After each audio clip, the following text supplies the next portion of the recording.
Մայիսի 27-ին նշվեց Հայ ազգային ազատագրական շարժման նշանավոր գործիչ, հերոս, հայդուկապետ Գևորգ Չաուշի մահվան 118-րդ տարելիցը։ Տալինի համայնքապետարանի աշխատակազմը համայնքի ղեկավար Տավրոս Սափյանի գլխավորությամբ, ինչպես նաև համայնքի մի խումբ բնակիչներ այցելեցին Աշնակ բնակավայրում գտնվող Գևորգ Չաուշի անվան տուն-թանգարան։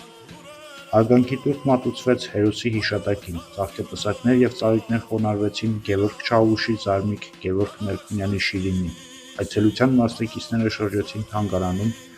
ծանոթանալով մեծ հայդուկապետի կյանքին, գործունեությանը և նրա մղած ազգային ազատագրական պայքարին։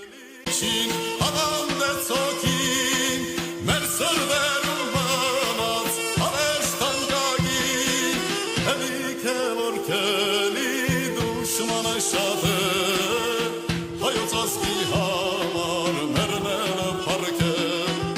էլի